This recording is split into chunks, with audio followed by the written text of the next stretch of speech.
we see right now in cryptocurrency, a little bit of a red streak. And XRP put itself in a very interesting spot here.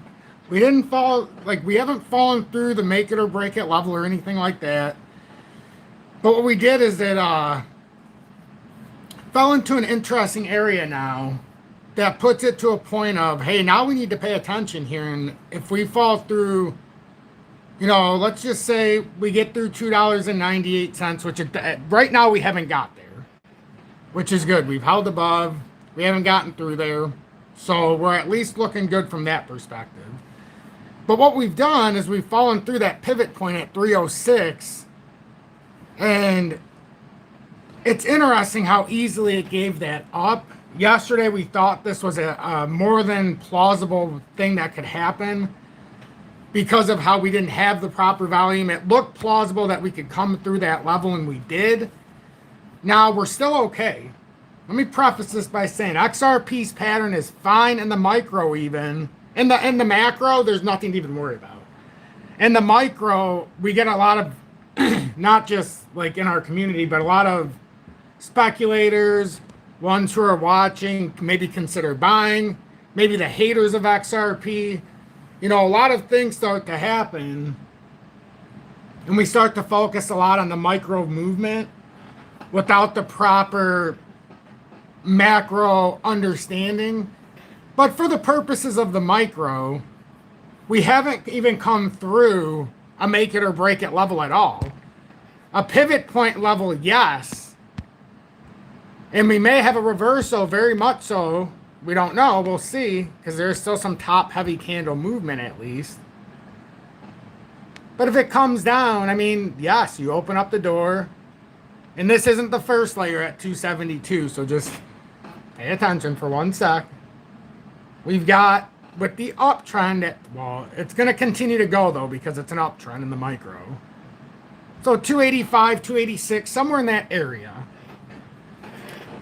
Once that is lost, and you start playing the outward part of this pattern, and it starts to come back in, then you have to start looking at this chart, and this is when it becomes a little bit dangerous if you come below. It really does.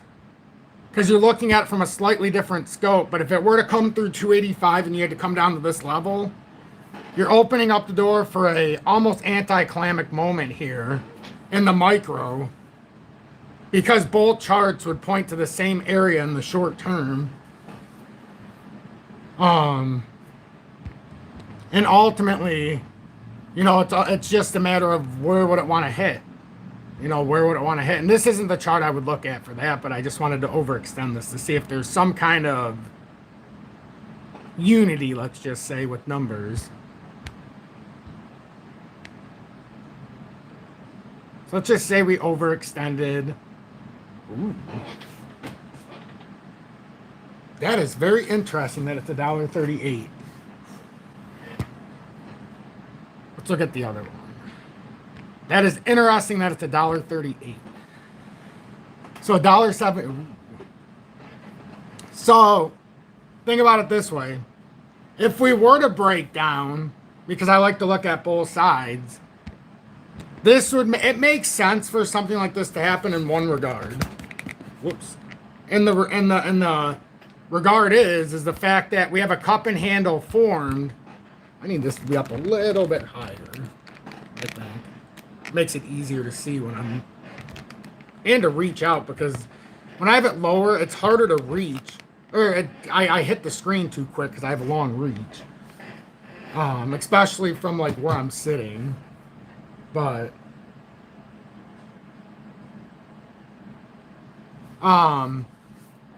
yeah, this is why I like to show both dynamics, just so you know if it follows one way or the other. And then it's like, does it make sense one way or the other? It makes sense to go both ways. But honestly, we never finished. And I know some people are saying the 5 wave, we haven't finished, like Scotty Trade said, and that's not untrue. And something that points to that is we never filled certain gaps that still make me uncomfortable to this day. And it's funny because there's a FE, like, to me, I know we went to $1.62, but we never hit that $1.50 area where I thought would have cleared out that fair value gap for real. And then it actually extends down to $1.38. That's why that other chart is interesting, that it shows $1.38.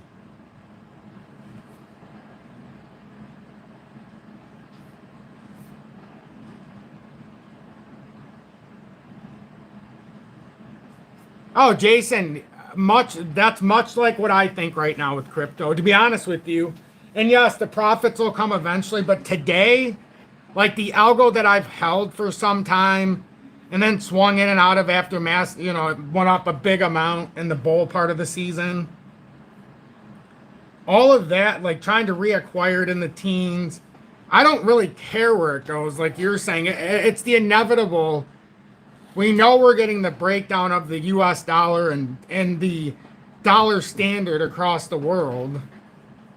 So it's like you said, the inevitable. That's what it's such a perfect way to say it.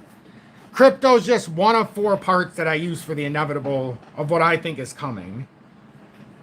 You know, and I can't say, oh, I use cash, because it's inevitably we're going to break down out of that system.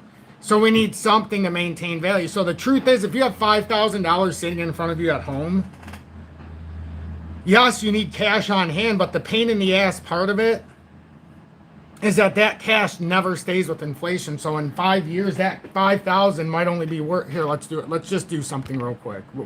We'll just do just to see a 5-year study.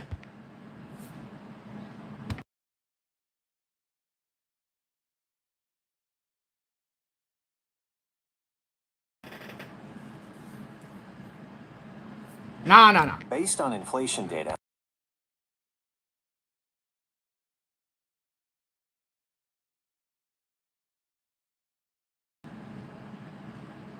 your purchasing power of 5,000 from 2020 would BE approximately asterisk 4,082.90 asterisk. Asshole. So this is what they don't teach you in school, by the way. So if you have $5,000, it's great because you still have it sitting in your vault, right? You have it in your safe. You put it there in 2020, and in 2025, you're like, well, at least I have that 5,000. Well, that 5,000 gets you the purchasing power of $4,082. And it would cost you $6,122 to have the equivalent of that savings. So it's not all, you know, why do people invest? How do the rich stay richer? Well, this is why. You can't just, like, I'm telling you, we have such a unique perspective that we can offer, especially most of my audience, because we've been in the piss poor slums of poor. So we know how it is to never invest or to never have any kind of side income coming off of your money and things like that. And now that we're investing, it's more than just, I need to make $1 billion on XRP right now, or I need to make 800%. No, I need to stay ahead of inflation. And as a whole, over a 5-year span, crypto, depending on what you bought, has been a disaster. Let's just call it for what it is. Or since 21, let's just say. Since I started, it's been an overwhelming disaster. And why do I say that? Well, for one, Ethereum just got back to where it was at. I don't even think it's even got back to where it was at. So there's a lot of people even in Ethereum. XRP, depending on when you bought it, as long as it wasn't in 2017 or 18 at the peak, you're fine. You did okay. But XRP is one of the exceptions to the rule, just like Solana. It's just like a couple others. But a lot of them, like, look at Algo. Look at IOTA. Look at fucking a lot of them. Look at XLM. Look at XDC. Look at VeChain. Look at Zill. Look at DGB. Look at all of them. Look at BAN, DEN, XYO, Crypto. Well, CRO is the exception to the rule right now. XLR. Epic, not part of it. Obviously, XRP Healthcare, you could say, but it's not, hasn't been around long enough. But the point is that it's been an overwhelming disaster for most people. And even XRP's been an overwhelming disaster because most of retail only bought it when it was plus $3. I know because I'm watching it. I can see the public perception. And a lot of it becomes very clear when you get the social media people. What happens every time XRP gets on a run? You get 18,000 accounts of people that have literally no idea what they're talking about. Go on TikTok, and they're telling everybody why they bought and why they should. It's like, where were you at 30 cents? Show me a guy who was pushing XRP at 30 cents, and I'll show you 15,000 insane people trying to claim the same thing at $3. It's like, that doesn't work. And the guy at 30 cents might have been lucky, but at least he was telling you at 30 cents to buy it. And even if he's telling you at $3, well, then he's a fool, because I don't know. I just think when you have a spot on buy at 30, 40, 50, 80, 90, $1, whatever it is, and it's at $3, your time has passed. Move on to your next investment. It's painful because it happens to me in the mining stocks. I love investing in mining stocks. But just an example. Remember just a short time ago, folks, and I know you guys are watching with me now because I point to it. Remember Barrick Gold? It's an insane thing because nobody's talking about this sector. But Barrick Gold, and it was in this formation, end of last year, beginning of this year. This is when I made the switch from crypto, 75% when I saw, this is when it happened, was at this moment in all of the mining stocks. And yes, I've got investments in crypto, obviously, and I got the XR, you guys know the story. But this was down here at $15 fucking in January. Then it went up. Then it came back down in April to 17. They had this big push up. I was talking to the audience about it. And then it had this one miraculous drop to 17.50. That's when I dropped another couple $1,000s. I have 400 and something shares of B2 Gold. I don't know exactly, or Barrick Gold. I don't know exactly how many, 402 or 412. I think it's 412. Even here, when it dropped to 20, I said, my God, this can't happen for long. Like, this is the single largest gold producer if you take Newmont out in the world. If you take out Newmont Mining. So it's like, this is ridiculous. Their books are phenomenal. They got cash hand over fucking fist. And then now we look at it and it's like nobody pays attention to this sector, but Jesus Lord. And you can see the formation as I drew it out here. It was, oh my God, it was a can't fucking miss. Nope, that's too high. And it's like I look at this sector, so while everybody's being told that crypto is how you stay ahead of inflation, the world's largest gold producer outside of Newmont is up 103%. It's very hard to find a crypto right now from January, the top of this run, that's up 100 and something. I don't know why they do. Well, I think I know why they do it. Why would they want you to understand that gold and silver was the can't miss with mining stocks, and crypto is the speculator? It always is. It always is. A lot of people are like, Tom, why didn't you buy IOTA yet? Because I'm not convinced. I'm not convinced. I am not convinced that we're done going down. And I am willing to wait for something to break out and back test the breakout. I don't care about 5, 10, 15%. I would rather cost myself $900 or $1,200 to buy the 30 or 40,000 tokens, depending on what I want, in lieu of the chance that it does come to 14 for a third tap, or it does come below, or this is all fucking, I want to see what's going to happen. Oh, the gold silver ratio is way out of whack. Still seeing it. It's at like 85 or whatever. Where's it at right now? 86.3. It's amazing that it's still that high. But gold's up almost 21 bucks. Barrett's up 7.3%. Silver's up 1.5%. B2 gold's up 3%, almost pushing 450 now. Remember, that was at $2.28 when we were first starting to buy it. Hell, I even bought more at $3.40 to prove a point when it had that drop, because it was like this. And I already had 3,100 shares. So I bought, or 3,200. But now I'm not buying no more. None of it.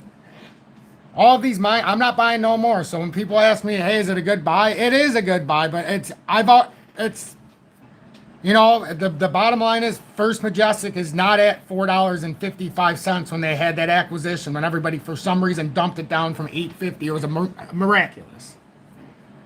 Fortuna is not at $5.25 and $2.50 and all that anymore. Hecla is like the one that still gets me. It was just at $5.52 on that last purchase. And you're talking about inside of a month ago. Then all of a sudden the earnings are meeting the price because the price was out of whack. Now, Hecla is a single largest silver producer in the USA. So no small potato. Silver Court Metals is starting to wake up to $5.33. It was just at $4.15. Dolly Varden's starting to wake up 5.3%. Today it was at just the 3 3/4, like 375 range, not too long ago. So like these are starting to wake up as crypto doesn't know what the fuck to do. I said yesterday, or before the rate cuts, no matter what happens in an artificial rise, a 0.25 basis point is going to cause a immediate downturn after that initial whatever it is. And that's what, I mean, as of right now, that's what's happening. And yeah, hopefully we can hold. But what ends up happening in moments like this, if we can't find volume, we are going to drop. Risk assets, right now, risk assets are not happy. They're not happy. And going into the weekend, we need to get some, we need some volume. Can we all agree we need some volume? And this isn't being pessimistic. You know, let's not be pessimistic. So, it's just, it's an interesting time to be alive is what it is. Would you think I'm bullshitting you if I said Bitcoin has not made a new high versus gold since 2021? Which means if you had your money in Bitcoin versus gold, your portfolio is worth more if it was sitting in gold versus Bitcoin from 2021. To me, that's astounding because of where Bitcoin's gone. But it just tells you the move from 1600. I mean, it's interesting. But this is a good month for November or September. Think about it. September's always red. Now, what I always tell my audience every single year, and this is the 4th year now, is when you see the pumpkins come out, that's when you can start to get excited. Not because it's the time, but once Halloween passes and the pumpkins are out, the pumpkins are telling you we're starting to get to that bottoming point.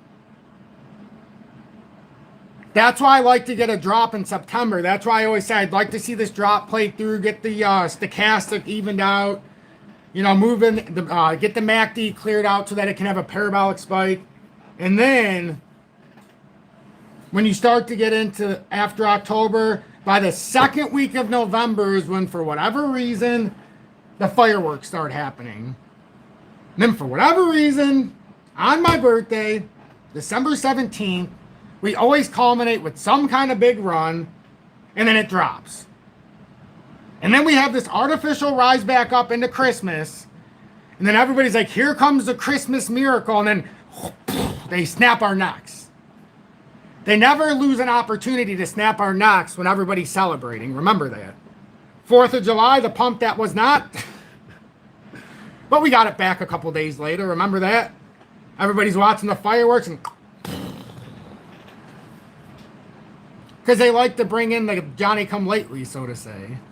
But the ones who pay attention to the true cycle always get rewarded. They always get rewarded. But I don't think they don't want us to make money.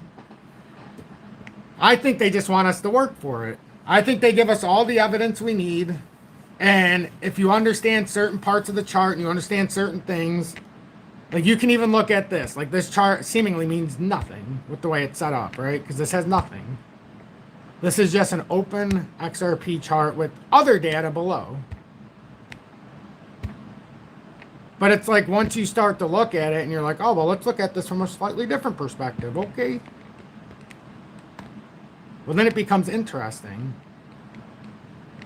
Because most patterns, you're told, at least I, even if it's just what I taught myself, but it's true. I know because Google confirms it now. Damn, do I wish I had that AI when I was first learning. Like, what is this? Although half the freaking time, don't trust AI with the patterns. Half the time I put it in there to ask it, and it tells me the wrong pattern. I'm like, what are you talking about? That's not what it is. And then, oh, you're absolutely right. I apologize. It was my mistake. Almost as if to test you, right? It's like, yeah, it was your mistake. What if I was a YouTuber and I'm presenting this to my audience and I look like an asshole? Oh, wait a minute. That's what a lot of them do. And that's why they do. Man, it's so easy. It's almost like when we used to watch stuff as kids and we're like, why do all the things look exactly the same? Why do all the news printings? Oh, because they already had this AI workup. Doesn't it make sense?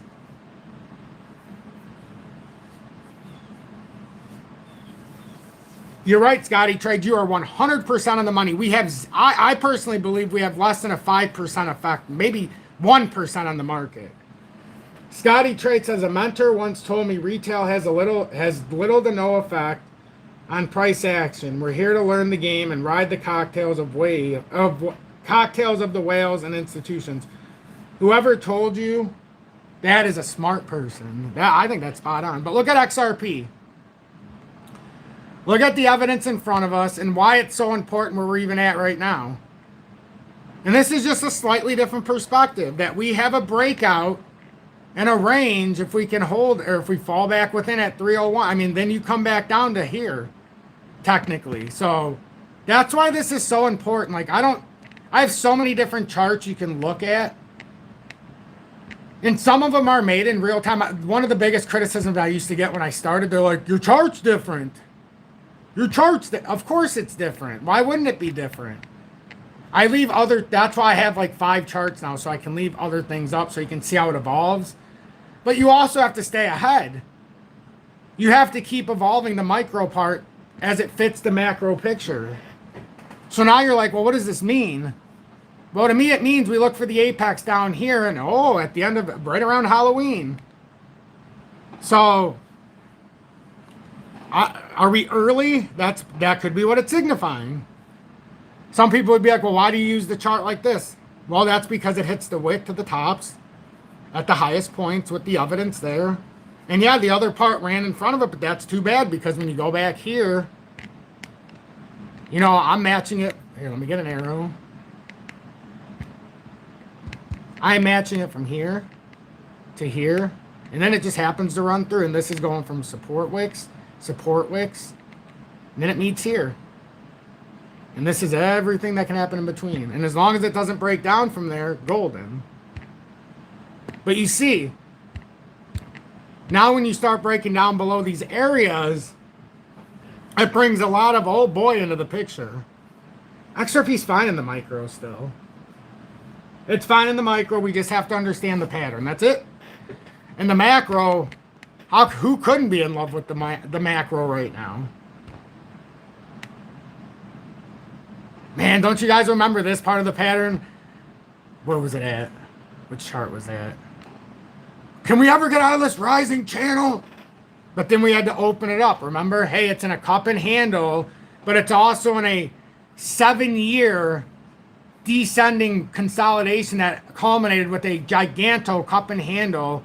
Remember? That's how it led us up to the first area. And once we got on top of there, we knew we were very bullish and we could finish off the other chart, which was the 7-year descent. You see how all this was put together in the past? If you were part of this, you would understand why it's like we're so confident, because we just do. This is what we do. It's what we do.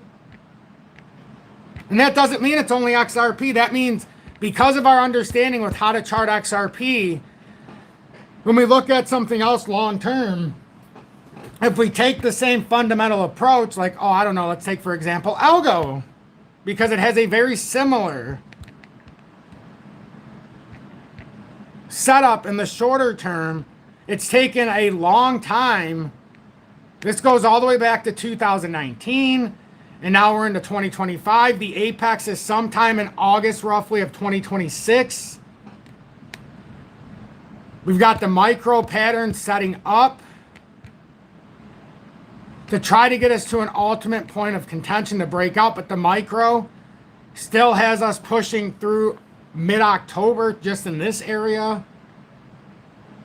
So, you know, there's a lot of stuff that's going on. And the back test here, which is what needs to happen, if it breaks down, we'll get you down to like 16 cents, maybe even 14. And this could bring you out into the end of October, maybe farther. So I love it. That's why I like looking at all this stuff deeper. Like, it's not cut and dry. That's when people are like, oh, it's going up. Oh, look at his analysis. He says it's going up and down. That is correct, because it can only go up, down, or sideways, my friend. And nobody wants to hear about the boring sideways consolidation.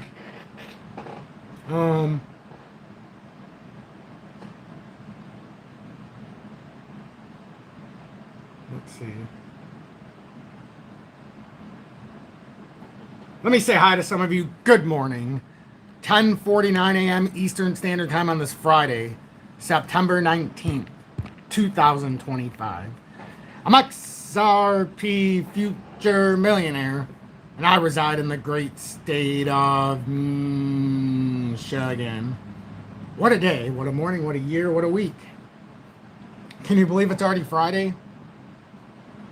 It's like every week goes faster and faster and faster.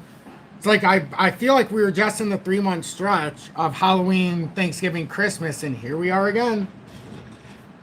It's incredibly amazing how fast things go. And let's just be humbled, honored, and blessed in the fact that we get to cherish this day together.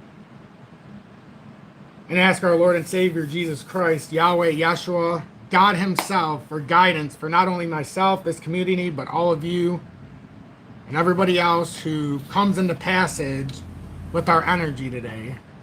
Yeah, I like that a lot. So Dan Marginal, welcome in, and thanks for being in Town Zone for 3+ months with the XRP Meteor.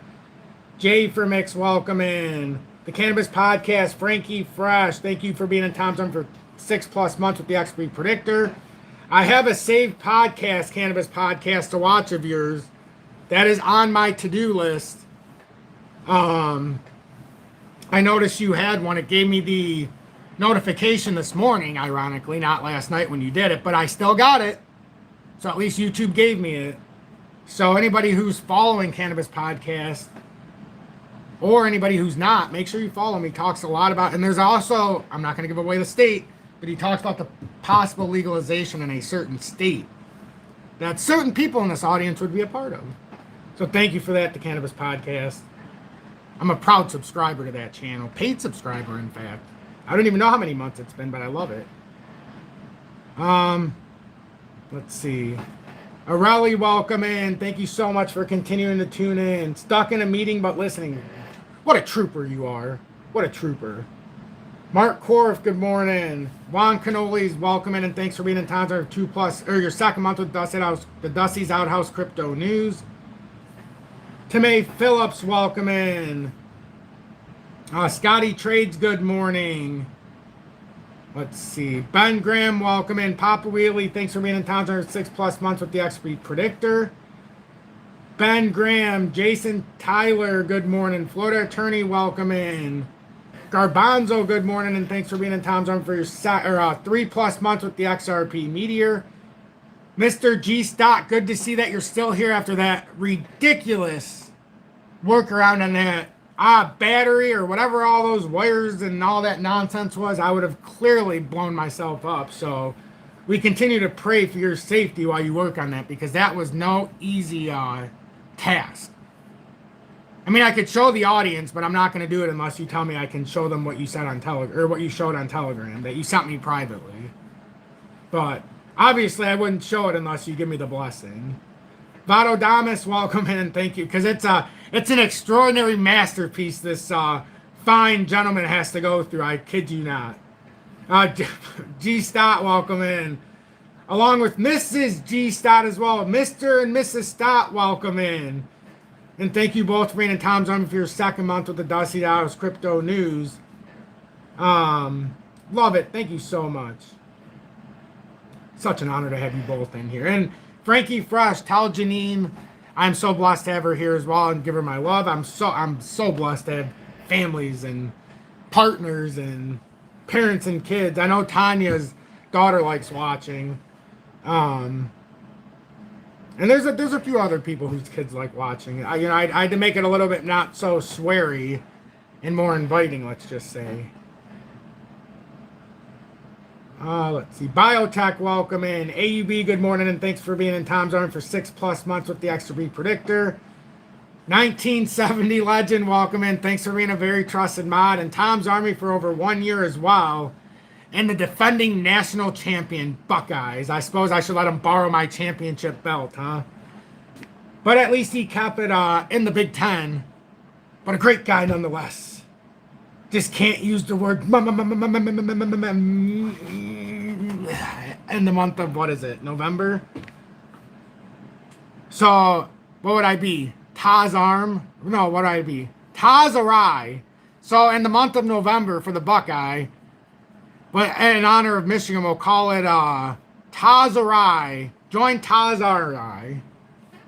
Isn't that how it goes in Columbus? Or Columbus? Just kidding, my friend. Just kidding. I'm glad to see you in here. Lori Watson, welcome in. I'm sure he says the same thing back home. See that XRP Future Millionaire? Yeah, he's a loser. They won the championship 2 years ago, and now we're the champions. They may have beat us 4 years in a row, but what does it matter? We're the defending champions, and it's so true. Pisses me off. No, it doesn't actually make me mad. I rooted for them to win the championships. If there's one other person I hate, or team, it's those connivical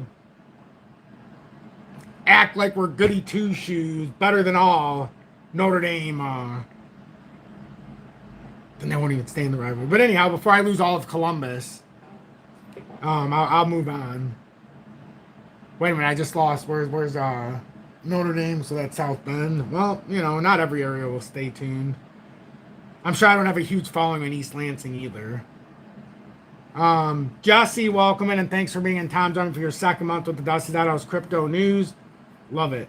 Don Jackson, welcome in. Jason Tyler, good morning. It says they need gold for their quantum computers. This is merely speculative, but I wonder if they devalue it to support more data output. I kind of look at it in a different way. I look at all of these quantum computers and all of the more accessible need for gold and the more need for other institutions and other ways that we're doing technology with silver as well. I look at it as them needing to raise the value so that less of retail is buying it, and they can just pass it on anyhow. The quantum computing, they can pass on the cost to the next level, the next tier.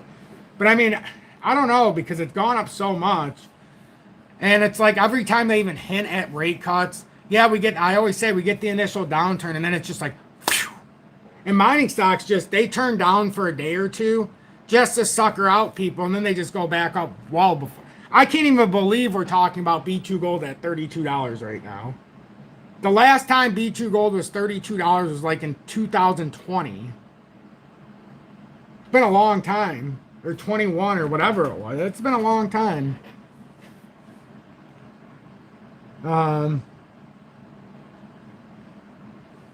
no, I don't disagree, Jason. But I think they've been buying it up, honestly.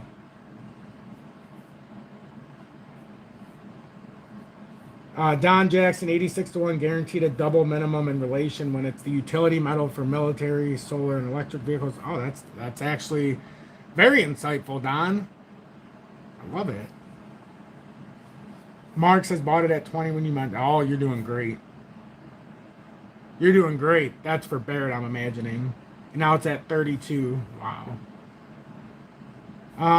Let's see. Let me make sure I get to everybody. A lot of people always leave when I talk to the audience, but that's okay. I like talking to the audience. Devin, welcome in, and thanks for being in Tom's Army for over 2 years with the XRP 589 Moon Badge. And being a very, very trusted mod in here in the lives. I greatly appreciate your dedication. Mr. Bird, welcome in. Good morning to you, sir. What's happening to XRP? It's having a volume problem. We're having volume issues. We need volume. It's not just XRP. It's all crypto. There's no volume right now. The first volume spike we get, we're going to surge. Unless it's in red. I mean, a real green surge.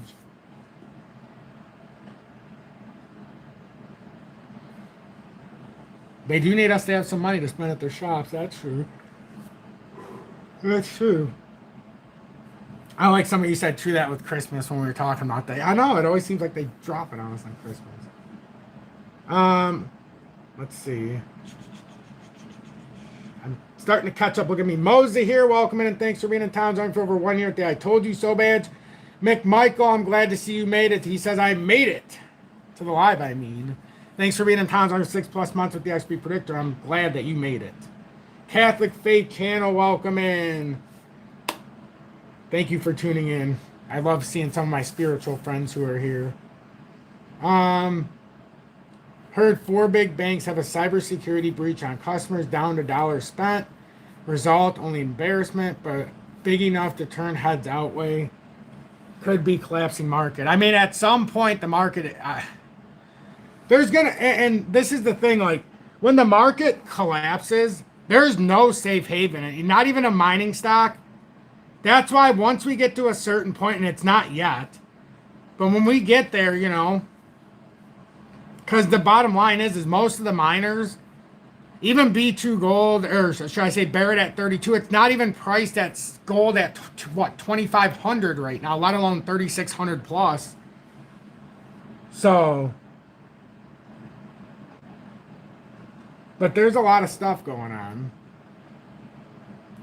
And like the emerging markets, I think they start to hit their stride in 2026.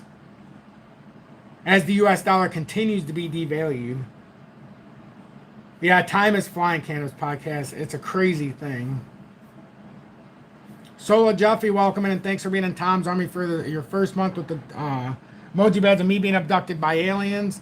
And that is my face superimposed on that emoji badge circa 2019. Hey, I understand what's going on with CERN, so you're not lying and it sucks. But I can't say anything more, and I don't want to get in trouble. But you understand, I can tell. Evo, welcome in. Is it me, or does the market look like a possible 10 to 15% drop maybe near? Absolutely it does. That's why we keep looking at these very big fundamental points here. Because it could be even more than 10, 15%. I mean, we could be theoretically looking at a 30% drop. You know, just like the circumference of my forehead is about 30% bigger than the average person, because my skull is really big. I always say it's because I got a big brain, but it very well could be from head trauma. You never know. But yeah, the market could have a much bigger and wider drop, just like my forehead has a much wider and bigger base than most. Just like my nose is more crooked than most because I broke it because somebody hit me with a bat when I was a kid. And the doctor had to pull it out. Like, imagine your nose being up, and they're like, well, still remember that. It's like, yes. And I was like, I don't know, what, 10? Tom, I'm testing my charts as $3 support.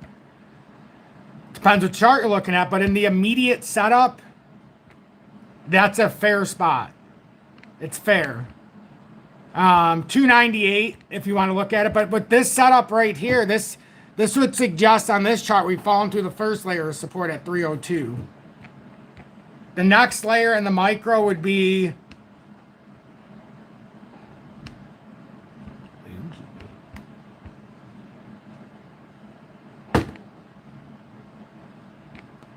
yeah, we need to get back above there. Ooh, I forgot we fell back within this box. We're back into demand again. Holy shit. This is my own perceived demand zone. But we're back in there.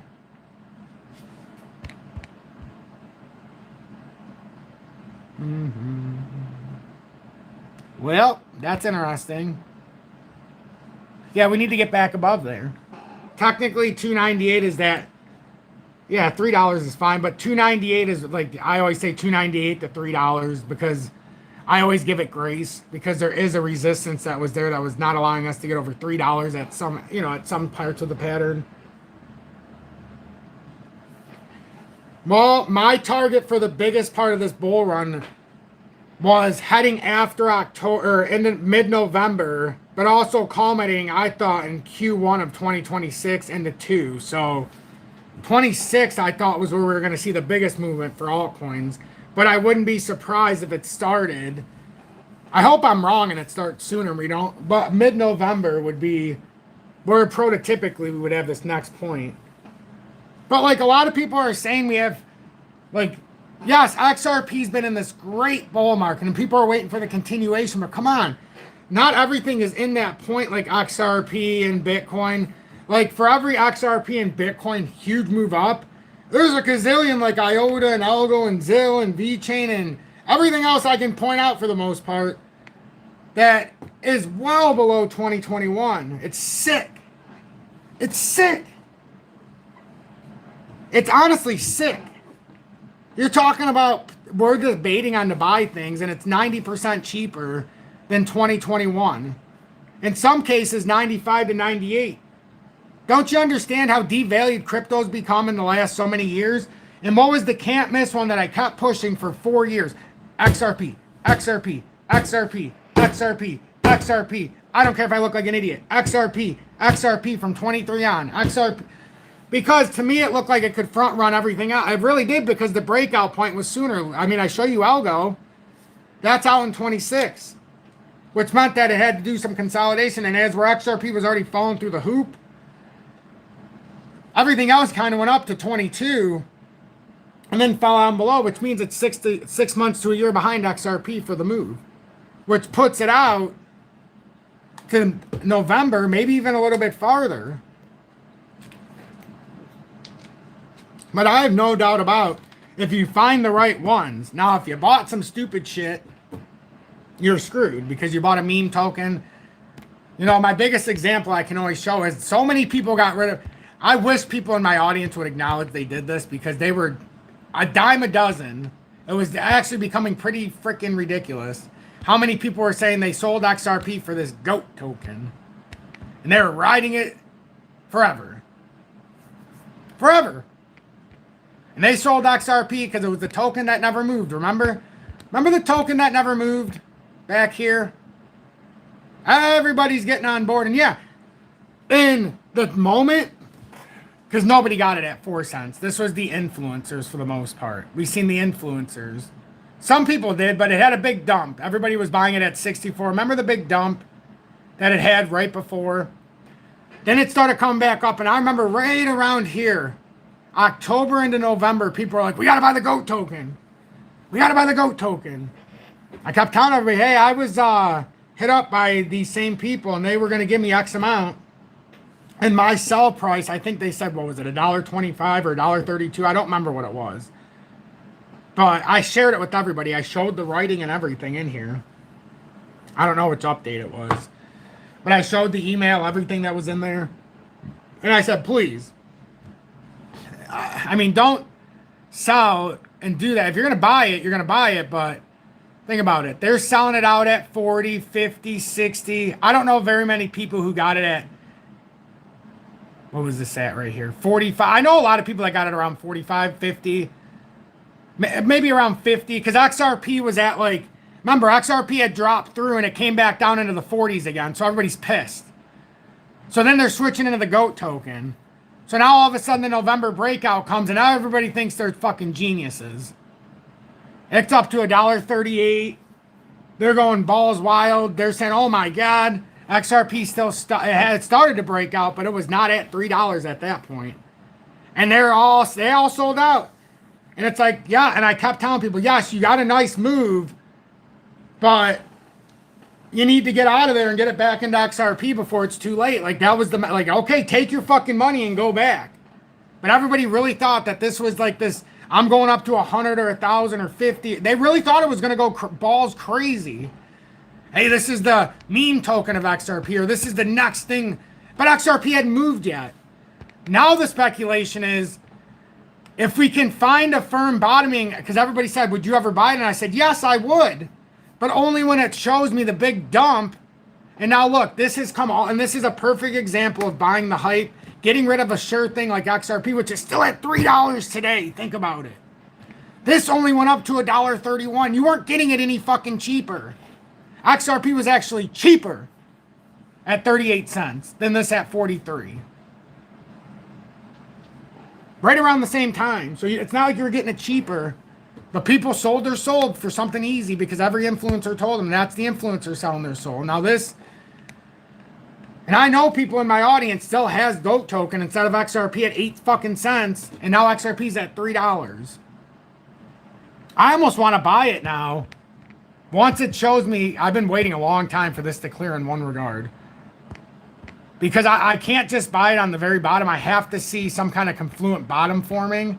And we might be getting it now because now I can extend this pattern out. We didn't have this evidence before.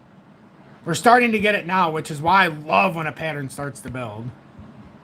I find strategic ways to bake in a token and also ridicule it at the same time.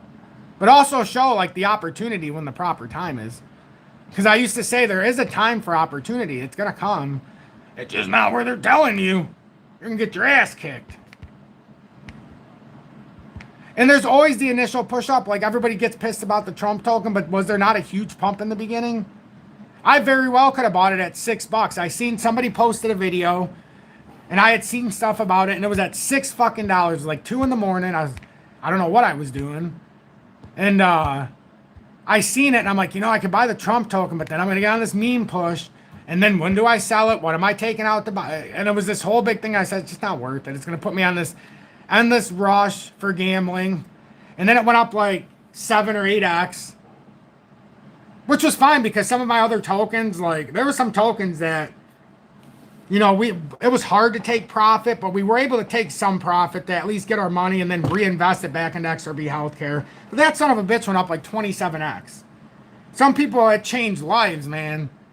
I don't know another token in such a short amount of time that I've ever owned that made a move that fucking quick from 1.8 cents or 2.5 cents, depending on where you bought it, all the way up to like 37 cents. I mean, or 40, so there was opportunity, but it's like there's opportunity in them all. In the Trump token, there was also opportunity. It was just, I was begging my audience, like, sell this shit while it's up here. Like, this is not, and everybody's convinced if they were a supporter of Trump that it could never go down.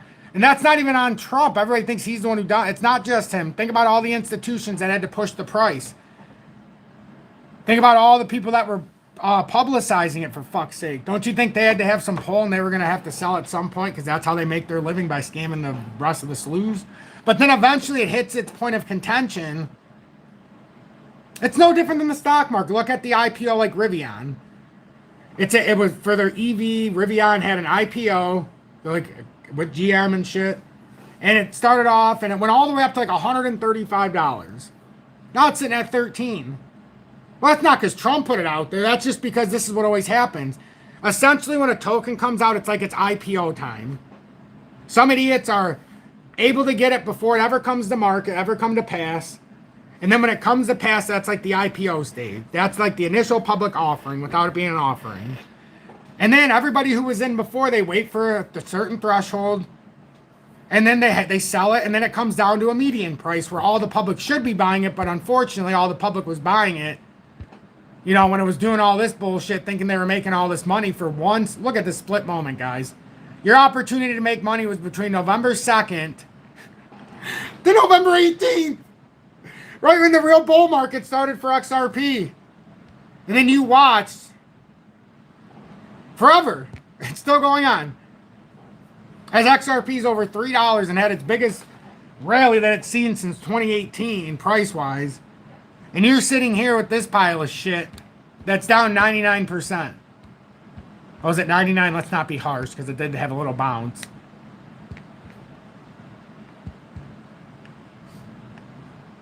I apologize. 92.8%. But this is how they get it. That's how they get retail.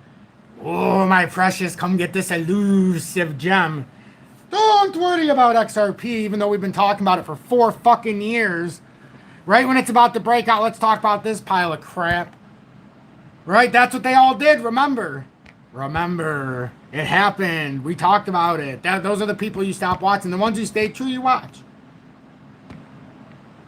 Right? That's it. That's how you find out who's true and who's not. That's what I do. And I have a list of about 6 people I can watch. Smallest. And none of them are these crypto influencers. 0 of them are, as a matter of fact.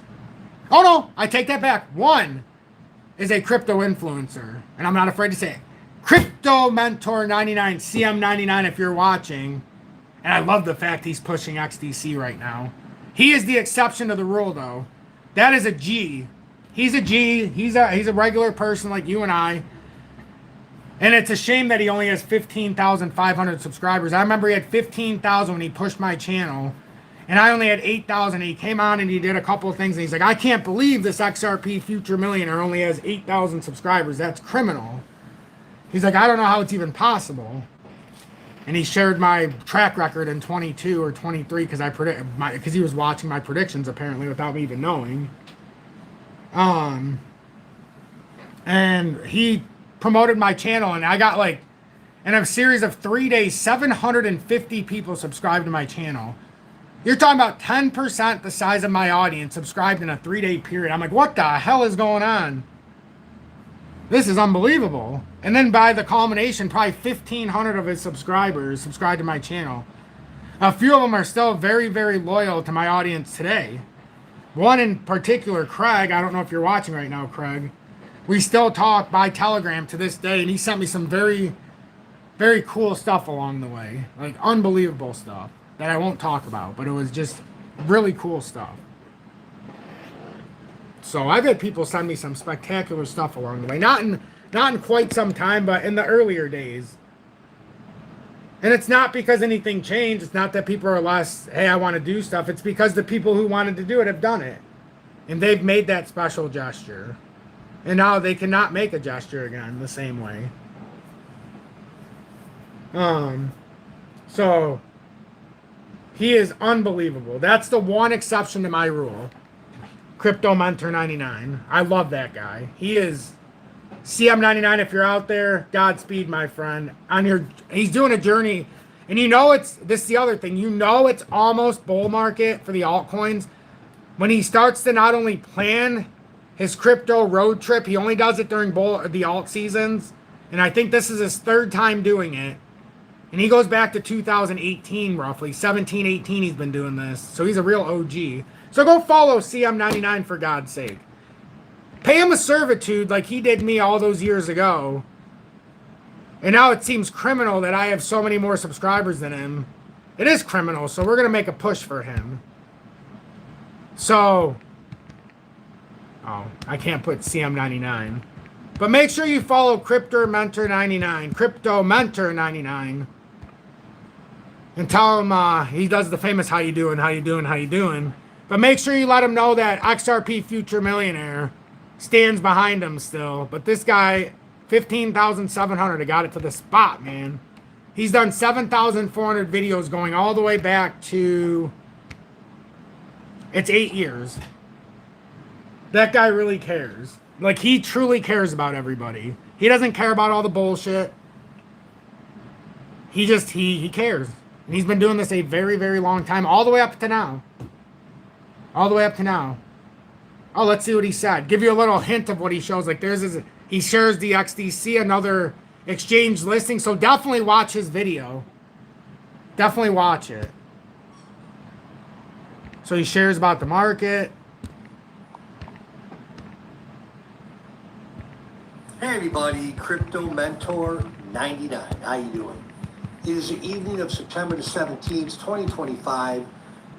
So yeah, go watch his video if you want to see about a new exchange listing for XDC. But he's a G. That guy is unbelievable. And it makes me even more confident in XDC knowing that he's a big component behind it. Like a big, he's the kind of person you want behind something because he tells the truth. It looks like he's done rather well in life, especially through crypto over the years. He didn't need your money or mine. Hell, he was subscribed to Tom's Army in the earlier days to show support. It was incredible. Wait a minute, I think he has a paid subscription now. Let's try to push his stuff because he deserves it. Out of anybody, does he have a paid subscription? Yeah, he does because I subscribed to it. Yeah, I joined. I don't remember how much it is, like $2.99 or something. But if you like CM99, he has started recently a paid subscription for the first time ever. He's one of 2 channels I'm subscribed. One of 3, I'm sorry. I'm paid subscriber to the Canvas Podcast, who you see and hear time to time, or actually all the time. My brother, Old Vincenzo, and then CM99. Those are the 3 paid subscriptions I have on YouTube. Forgot he had a paid subscription. Now I feel bad for not saying it before. We need to support that man at all costs. He's doing his road trip across the country, and he doesn't ask for much, I'll tell you that much. So anyhow, let me get back to what we're doing. We've already been here for 55 minutes. But I know some of you love that guy, and so do I. What token is that? The GOAT token, I'm assuming? Which one are you talking about? Oh, yeah, that was the GOAT token. It's on the XR. They were saying it's like the meme token of the XRP ledger. With more utility. Blah, blah. Tom, remember last bull run in November? Remember how long until people realized the top was in January? No cleared up. I know. Remember my video back in January, Scotty Trades? End of January when I said I sold 75% of my crypto to take profits. And I put it into mining stocks. Think about that parallel at the prices of mining stocks at the very top. The very top of our crypto was the very bottom of the miners at that point. And look what that was a life-changing play for me even. You know, it really was because I was able to invest like at the end of the day, it was somewhere around 55,000 in the miners. And now it's worth 80 something, 86, more than that now. I don't know what it's worth. You know, and that's like, you know, being able to understand this, it's not about the solo trade. And I try to explain to everybody, it's not about the day trade that'll make you rich as a trader because I'm not rich. My assets are growing and I'm able to stay home. But what makes you able to do it is over time. None of my trades for a 6-week period could do anything for me. But over the last 9 months and several years of dedication now with the miners, I hit the plateau point of those big drops, bought the bottom down, and now all of a sudden it's like, that has made me more than I used to make burying cable lines for 9 months of the year. And that was like 40,000, 43 or 45 if I was on a good year. Because you can't work the winter times. You know, and you didn't get unemployment because you were self-employed. You didn't have your own business. It's a separate section. It's your 1099, and you have to have your contractor's insurance, but you don't technically own a business. Like, you're not a business owner. You're self-employed. And then you have your own insurance. You go to another person for the work. But once you understand, it made me realize more, though, why they don't care how low pricing is, why they don't care about how bad the economy, how much money they print. All they need to happen is the markets to go up because that's where the heavy investors, including themselves, are. And oh my God. Okay, my mining stocks are at an all-time high. Oh my God. I am not gloating because I am not gloating. They're up 3.87% today, and that's $3,400. They're up to over $91,000, and that's like my self-directed. That's not money I can take out even. My self-directed IRA is up to $16,373. That's the $14,000 over 2 years because you can do $7,000 a year. That goes into the emerging markets. Those are up $2,300 now. And I just started doing that in October of 2025 or 24 or November, and I got it in just in time in October to November to do the first year of 24 and then this year. But oh my God, wow. And it's like, I look back at it, it's like, do you know how long it would take me to make $3,400 burying cable lines? I would have to do at $25 a job for AT&T at the end and $20 for Comcast. Now, if you were boring, that was a pain in the ass. But you know, you could make upwards of $100, $150 a job if it was a shitty job, but it would take hours. But normally about $50 to $70 on a bore. But that meant I'd have to take out a fucking pipe puller off the back of a trailer and then put it on these stupid rods 10 feet long that are heavy as hell and drive them under a driveway and do all that. So anyhow, but to make that much money doing that, you're talking about, I would have had to do, my goal was to make $1,000 a week minimum, which meant I had to make $200 a day if I worked 5-day weeks. But if I worked 6 days or 7 days, then it's like 150. So I would have to do each day at least 8 jobs by myself for AT&T. And you're talking about at a minimum of, if you're lucky, 50 feet, but usually it'd be anywhere between 75 and 150, sometimes longer. And you get, for over 150 feet, you would get $30. And then for every foot over, you get like 15 fucking cents. It was a ripoff after you got too far. So, I mean, it was a lot of wear and tear. And you're talking about doing, just to make $1,000 a week, you had to do 40 fucking jobs. So you're talking about 140 jobs I would have to do what I used to do burying cables. And that's what I made in the miners today, based on appreciation. Because every year, if you're invested properly, you're going to have more year over year. You're going to make money. But that's what I mean. Like, it drives me up a wall. Like that I couldn't do this when I was younger, and I could have. That's the thing. Like, who says when I was doing cable, and that's when I figured it out, because obviously you did do it, or I did do it. But I could have back in the day, and it wasn't as easy now. Like, don't get me wrong. Now it's so much easier to trade, so don't kick yourself too much, the older generation, even older than I, because I'm going to be 42 in December. But back in the day, I had to go into an office to make a trade for anything. Like, I had to go to Scotch Trade or something. And that was the primitive of me being able to not have to go to a brokerage, like a real brokerage house. You know, there wasn't, let me get on the computer and do this. Just like crypto, you had to go through a lot of stuff. So, you know, so we have a very big opportunity here is my point. We have a big opportunity here together. And we understand things in a way most people don't. You know, and what I really want to do, and yes, I know we're getting long in the tooth, it's been over an hour. What I really want to do is I want to talk to somebody else in the audience live is what I want to do.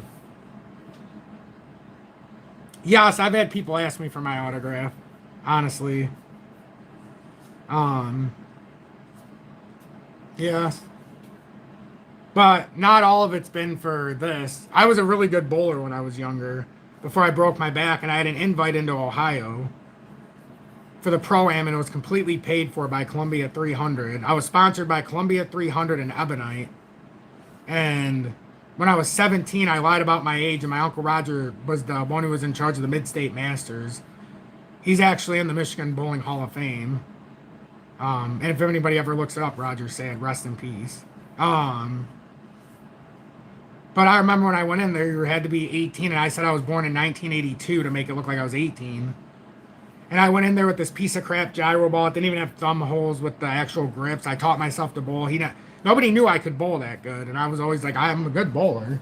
And I went into the tournament, and I ended up making the cut. And I remember in the second game, my brother shows up. My Uncle Roger is like, what's going on over there?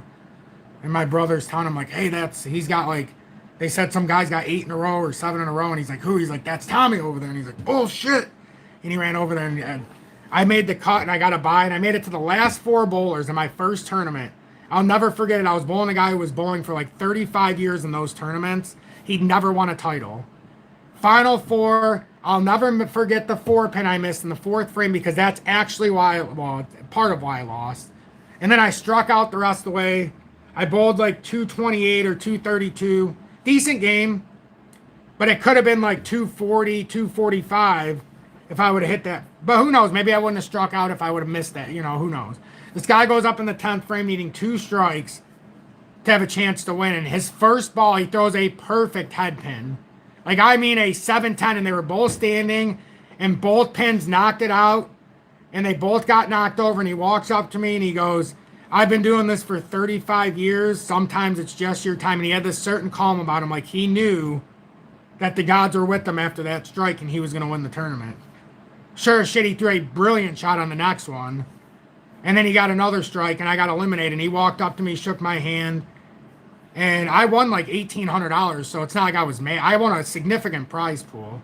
And I had to sign away my mid-tier. They said, do you want to sign away your amateur status? So if you can't play on a college team, and all I'm thinking was, fuck, let me sign this. They don't have any bowling teams in college right now. So I signed it and I became technically I was still an amateur, but I was not a collegiate status anymore because I took winnings.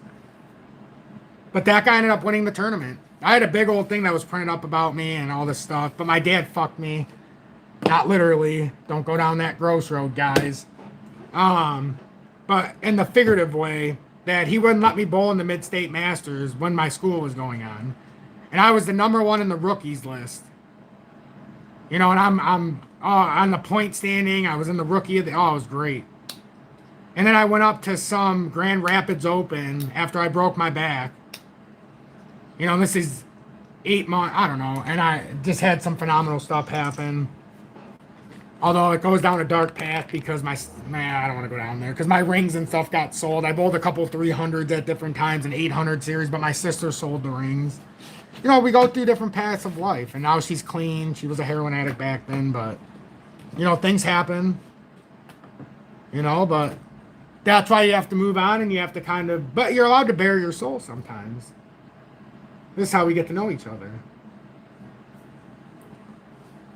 No, Mrs. G. Stott. Miners do not traditionally follow the same as crypto because they're risk on and off. Now, I will preface this by saying, if we have an wide market collapse in a stock market, as far as a stock itself, there is really no safe haven. The only reason you get a little bit of safety is because they pay dividends. Not mostly, they don't pay terribly high dividends, but they do pay a dividend, so people feel safer in keeping their money in a company that'll actually pay out a dividend. But it has more to do with what kind of cycle. As long as there's continued printing of money, quantitative easing, and rate cuts, it's a perfect environment for miners to keep going up. Even if crypto were to go down, it wouldn't have a direct correlation on miners. The direct correlation for the miners is gold and silver. But not even so directly as long as it's consolidating in a range, even if it's a 5, 10, 15% range, because the miners are painfully behind. They're not as far behind as they were, obviously. Like, I'm not sitting here saying, hey, buy Hecla at $5.50, it's at almost $11. You know, we're not saying Silvercorp, buy it at $4.15, it's at $5.35. We're not saying buy Dolly Varden at $3.75, it's at $4.33. Those are a little different, because those two are later. But, like, First Majestic's not at $4.55 or $5.50 anymore. It's at fucking $10.46 now. Pan America's another one that just blows my mind. It was down to $17. And then we bought more at 21 when it had that drop. And now it's at $35.72. And it's just getting started here. I didn't even know First Majestic was up 5% today. Look at Barrett. Barrett's up to 32.55, up 8.2%. It is absolutely going ballistic since rate cuts. B2 Gold's going to get ready for that. And look at where Barrett looks like it's at right now. It's finally breaking out. B2 Gold hasn't even made that move. We're not even at $5. B2 Gold it's so painfully undervalued, but once the pricing meets the earning potential, my God, I don't even know where we're gonna go. We've never seen a cycle like this for crypto or for miners. So I just, it's every single day I sit here and go, man, I can be patient for crypto because I understand what's going on around crypto. Like, my emerging markets are shredding it right now. You know, 0.5% every few days, or 1% a week, or every two, that's killing it. One of mine's up 29% this calendar year. You're looking for 10%. The other one's up 8% this calendar year. The other one's up, 21%, and the other Fidelity one's up like 18%. They're crushing it. You're looking at an average of 10% a year if you're doing okay. That's compounding. I think that's what happens in crypto. We get too far ahead of ourselves. We're looking for 8,000% so quickly when really, you know, there's a lot. There's a lot. A lot to watch. The only three I watch on YouTube is Tom, Vincenzo, and CM99. What a great group you got going there. Love it. Don't forget to follow Vincenzo. He does a great job too. I think you guys should follow Vincenzo more on his Facebook channel for his weather stuff. Because he's almost at, I think, 8,000 or 9,000 followers. It's going up quick. But he puts out the single best weather broadcast, and he's got more knowledge. He's been doing it since he was like 10. Self-teaching himself. So he's been doing it for like 30 years. It's unbelievable. But a lot of the bigger channels are starting to share him on Facebook. The pretenders share his information. I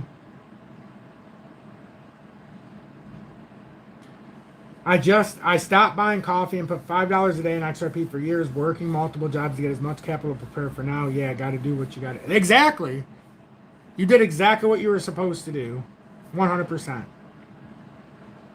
Any tips on when to take profits for the mining stocks? I'm going to say mining stocks you're talking about. I have no contention right now to take profits. I think they're all going to get back to all-time highs, the ones that I own, and probably a lot higher. This is still, believe it or not, the accumulation phase for many of these miners. So I'm nowhere close. No, and I'm up over $30,000 on miners right now, to put it in perspective. I'm not even close to taking profit. Remember, once you take profit, you also pay taxes. If you're not taking profit, the tax man doesn't collect. Remember that. So the tax man only collects when you start taking profit. So with that strategy, my process is I want to buy the miners when they're here, not 5, 6, 7, 8, 10, who knows how many X up. And then I can start taking a portion over time. The miners to me are a little different than crypto. It's not as volatile, but in an overwide market collapse where everything just gets hit, they will have a big downturn. So my goal is after it gets a certain point, I know I've put like 55, I believe, into the miners or so. I need to get all of that back, but I still want to have a substantial holdings of miners. But yeah, the goal would be to get your money back at a certain point.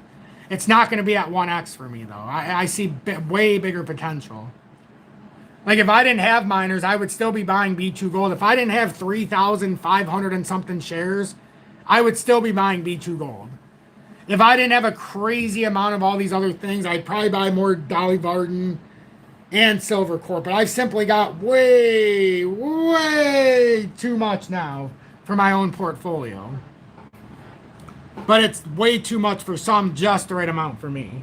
So I'm very happy with what I did over time.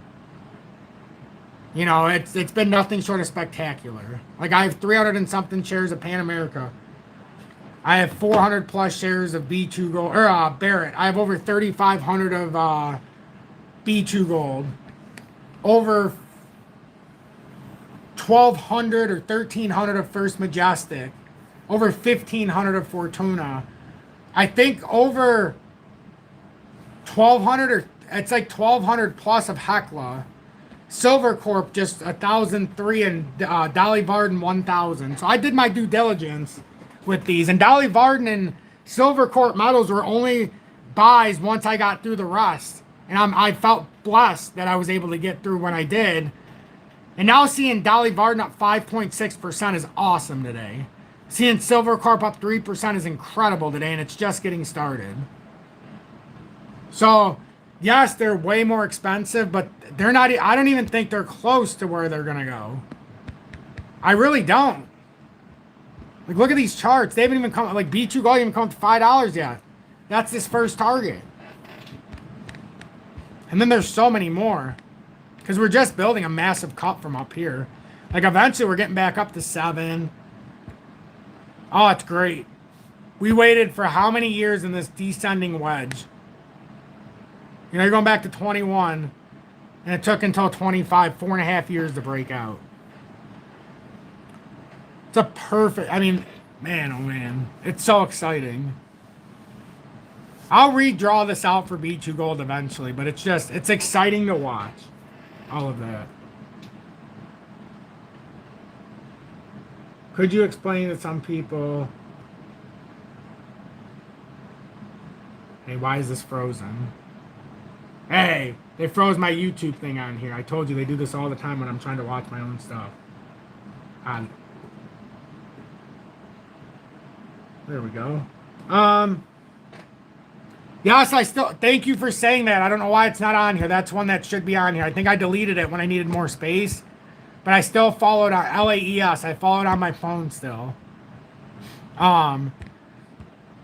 It's at that I don't know what to do right now point, because it did bounce off our uptrend, and if we're looking at 3 taps of resistance, it's technically within that range right now. We're waiting for some validation, obviously, and what I'm waiting for is this consolidation back down, my friend, to the top side to see if we can hold the top side of this. That is all I'm waiting for, this to clear out, and then if it can hold this structure, I think there's opportunity, but something tells me it's still, we got to wait for validation if you haven't gotten in it yet. If you're in it, you know, obviously you're already willing to ride it, but I'm still very actively watching this, and now I can update this. On my phone, I have it set like this. That's why I keep saying we have to wait for validation. Because I have it set up just like this on my phone. So I know we have a chance here of a breakout. That's why I started out with saying we might have to start paying attention here, especially if we get a breakout. I would like to see a breakout and a back test coming back into here. Why we watch this is in case it were to fall out, but we really have potential to come up higher. So we've done our job waiting. We've absolutely done our job waiting. You know? It came all the way down. Remember when we started watching? It did this, bounced all the way up to here to 468. We watched it come down to 240. Now it's bouncing up. Now we're stuck in this consolidation. So it's either you buy the uptrend or you buy the breakout. Either way, yes, it's a little different in pricing, but that's where you have to make your decision. You know, so we're still trying to figure it out. But once it makes this breakout, honestly, if I'm being real, if I wasn't so focused on the commodities, I should have bought 1,000 shares of this when it came down to the uptrend. There's no doubt about it. But I was so focused on filling out my commodities. So, but Paranomia, yeah, Paranomia. Absolutely, I still do. This is one that I really do like. So, I know it's been a very long time on this live. And we've kind of went outside of ourselves here. I'm trying to show you guys the value of these markets. Once it breaks out, if it's from here, it's 767. I would say it's more likely you measure it from the apex is what I like to do. The apex is right around the new year, which would make sense. Going into a new trading year, and then 680 on the breakout. So we'll see. It's still got a little bit of time.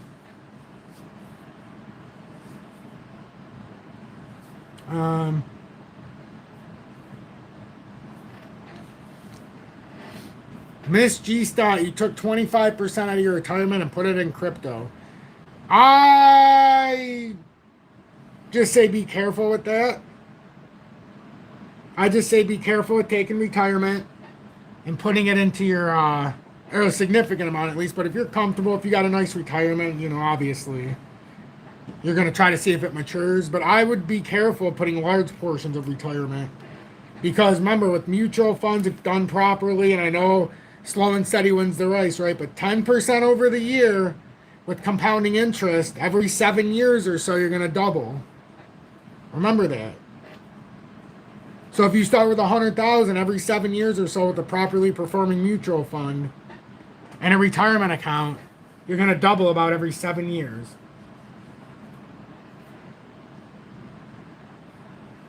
You know, I don't like to have a speculative asset like crypto, even though I love XRP and any kind of retirement. I only have my own built accounts that are going to be retirement, but I look at the miners.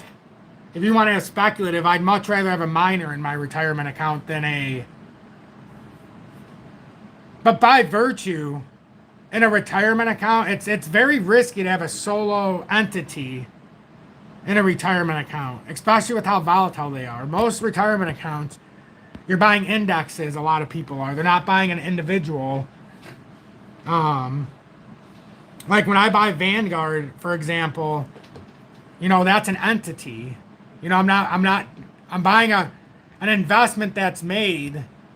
It's an emerging market, but I'm buying it's a Vanguard emerging market. Like I'm buying an actual company. You know, I like the play. I'm not saying I don't like the play, but it's so speculative that it's risky.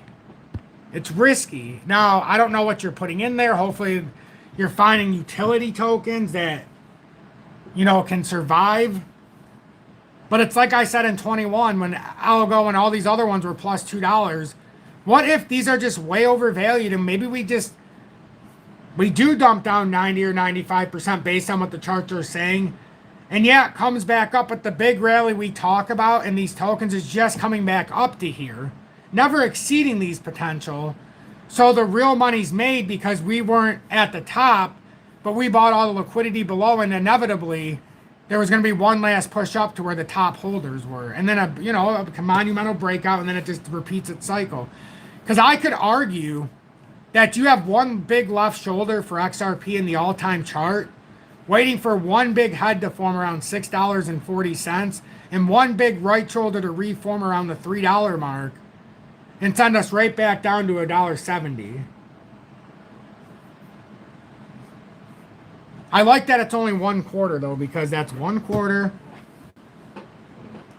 But yeah, I would never put my whole. I just like this. I know it's not as quick of a return. Sometimes it is quicker, but I like. I don't know. I really do like the mutual fund play, but they've got to be companies that you understand. They've got to be ones that have a proven track record. I wish I trusted crypto more. My biggest fear is I make all this money in crypto and they don't let me touch it. What happens if one day my KRAKEN account, it builds up to a couple $100,000, right? From 31,000 or whatever it's at today. And it builds up to 300,000. What if they don't let us take it out? What if we got to go some weird means to get it out? You know, that's what I worry about with crypto. I ain't got to worry about my JP Morgan. If I want to take out all my money now, in 24 hours, I can take it out after I sell it, or 72 hours, depending on the clearing state. You know, so that's what I fear. Man, B2 Gold Barrett Gold's up almost 9% now today.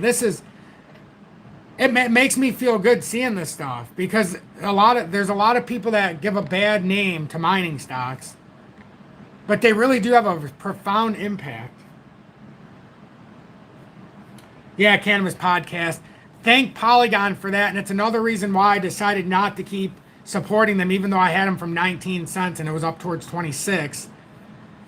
I decided I'm not going to keep supporting them because they are the single entity that came up with the Digi ID or the Poly ID, and that was the transponent for the biometrics for crypto.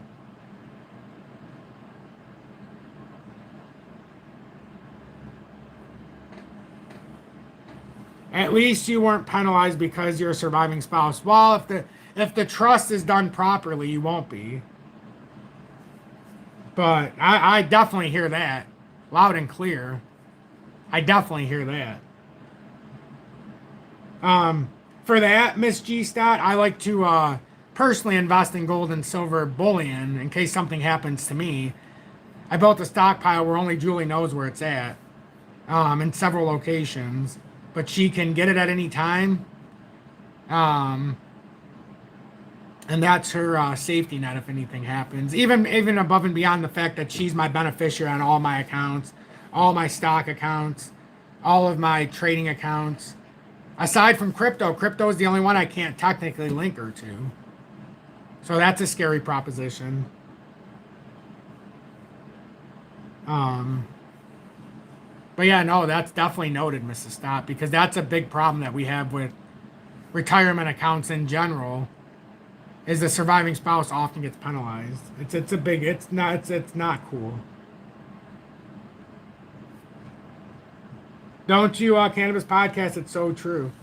So true. But yeah, I'm going to call it a day.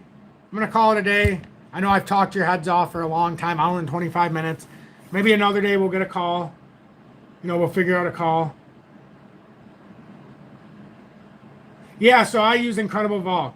I buy the JP. I use the JP Morgan trading app. I use the self-directed side of it. So you can do the self-directed, which is what I do. Self-directed trading for the mining stocks, and then for the self-directed IRA, where you can write off 7,000 a year. It keeps it added up for you, so it won't let you add any more once you get there. You can do self-directed IRA there as well, so you don't have to pay somebody to direct it if you don't want to. But yeah, that's what you do. That's what you do. Be south on this moon will signal, but oh, it's gonna be something.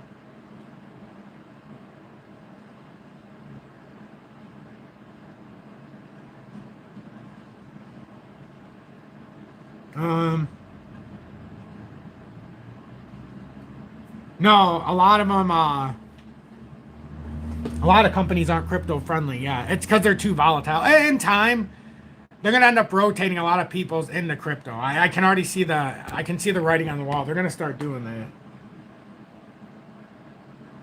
that. To buy the Vanguard and Fidelity, I buy it through my self-directed IRA. These are all I have in my self-directed IRA. So symbol VMMSX, symbol VEMBX, and then the symbols FEMK, KX, and FEDDX, and you can look it up just like that.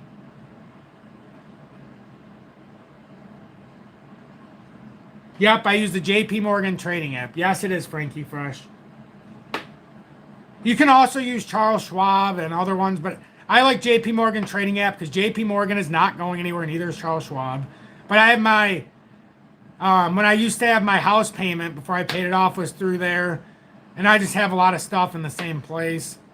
Now I'll have to divulge once it gets over 250,000 in holdings, which I still have some room there by about, I could double what I have right now and it would finally be there through my trading apps and things like that. But, you know, they each have their own safety net. But yeah, that's it, everybody. Thank you so much. I could talk forever, honestly. Talk forever.